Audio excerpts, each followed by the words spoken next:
April 21st, 1526. The sun rises over the flat dusty plains of Panipat, a small town just north of Delhi. The air is thick with tension. On one side stands Ibrahim Lodi, Sultan of Delhi, commanding a staggering 100,000 soldiers and 1,000 war elephants. On the other side, Babur, with just 12,000 exhausted, homesick men who haven't seen their families in months. By every calculation known to military history, this battle should not even be a contest. Ibrahim Lodi should win before breakfast. But history does not follow calculations. And what is about to happen on these plains will shatter an empire, birth a dynasty, and change the destiny of an entire subcontinent forever. To understand why Panipat happened, you must first understand the man Babur was coming to fight.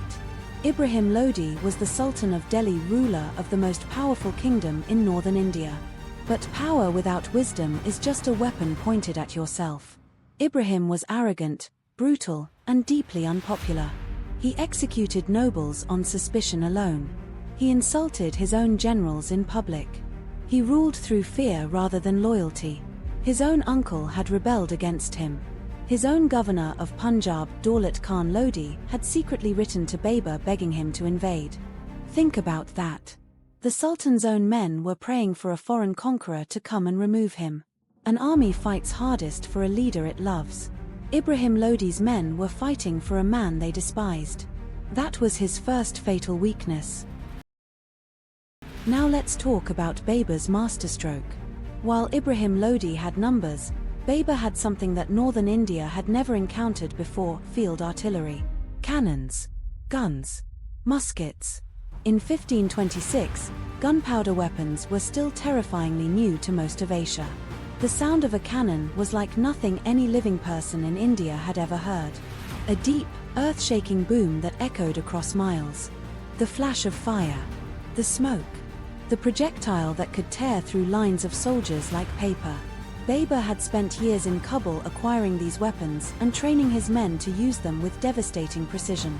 He also brought master Ottoman gunners, the best artillery operators in the world at that time.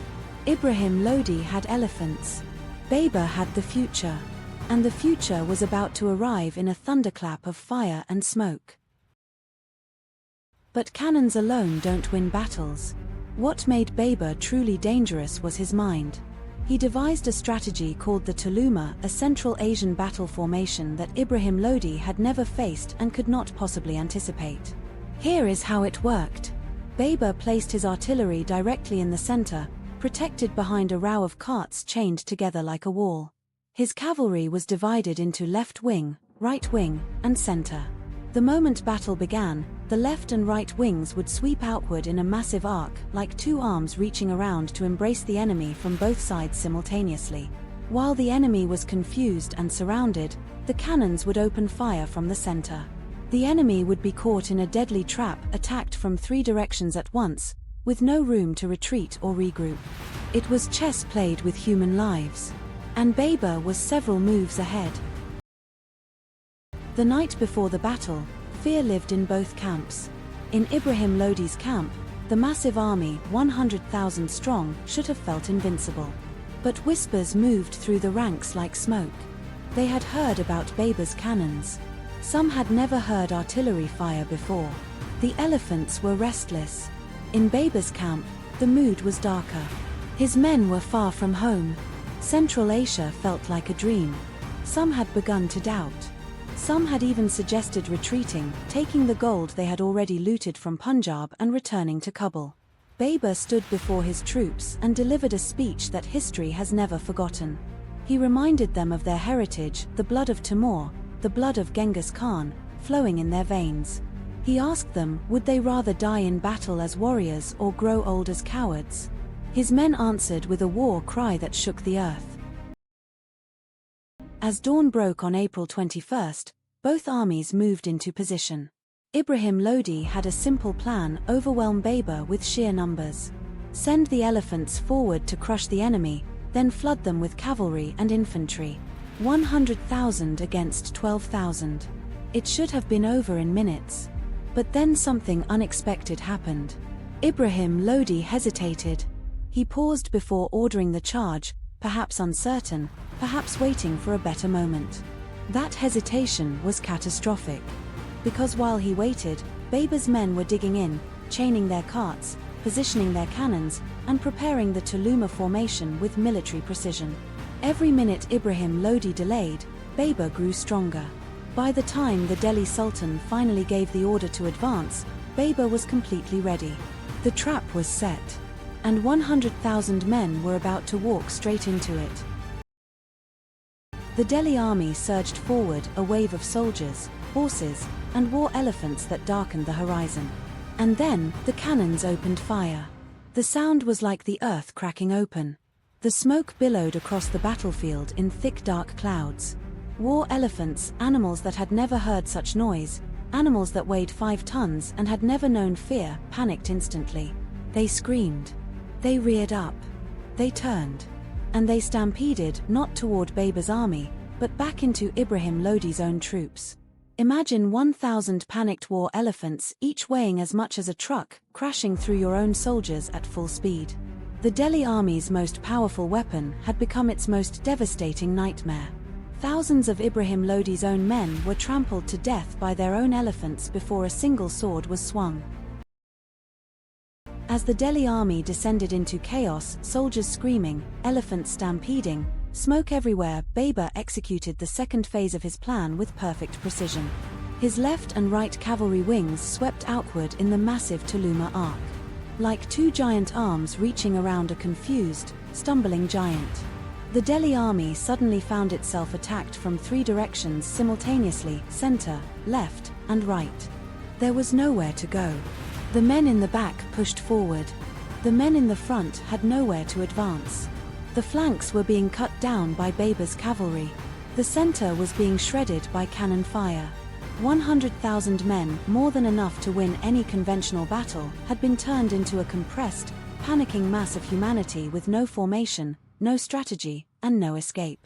The trap had snapped shut. Somewhere in the middle of that chaos, Ibrahim Lodi made his final decision. He could have retreated. He could have saved himself. Many rulers throughout history chose survival over honor. Ibrahim Lodi did not. The Sultan of Delhi rode forward into the thickest part of the battle. Perhaps he believed his presence would inspire his men to rally. Perhaps he simply could not bear to live with defeat. He was cut down fighting. His body was found later among thousands of his fallen soldiers, recognizable only by his royal garments.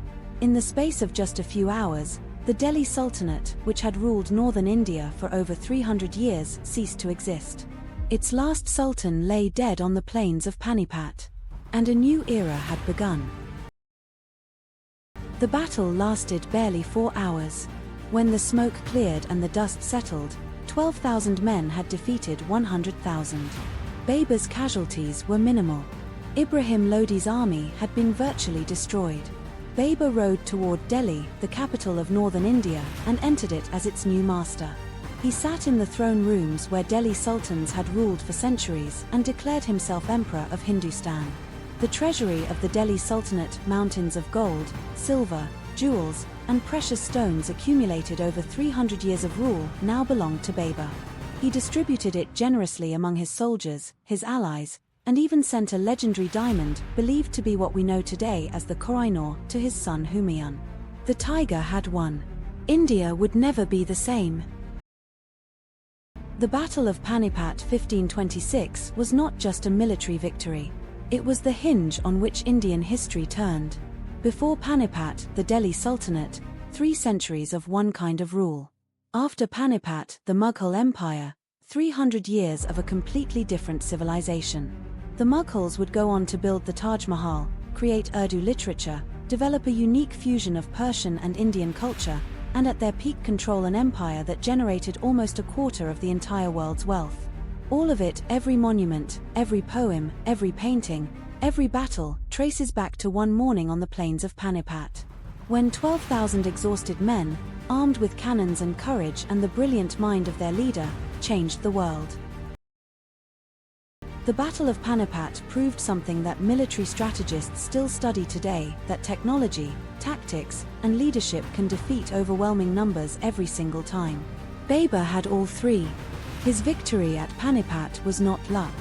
It was the result of years of preparation, brilliant strategy, and the kind of cold courage that only comes from someone who has already lost everything and has nothing left to fear. In our next episode, we follow Babur's son, Humayun, a man who inherited the greatest empire in Asia and then proceeded to lose it entirely. How does an emperor lose an entire empire? And how did he get it back 15 years later against impossible odds? That is the extraordinary story of Humayun, coming in episode 03. If this video added value to your day, please subscribe to the history class. We have the complete Mughal Empire story waiting for you. See you in the next class. Disclaimer: the information presented in this video has been researched and compiled from multiple historical sources including books, academic papers, encyclopedias, and historical records. While every effort has been made to ensure accuracy, history is a subject of ongoing research and interpretation. Different historians and sources may present varying accounts of the same events. We do not claim this to be the definitive or only version of events. Viewers are encouraged to explore multiple sources and form their own informed opinions. The creators of this channel are not responsible for any inaccuracies, omissions, or misinterpretations that may exist in this content. This video is intended purely for educational and informational purposes.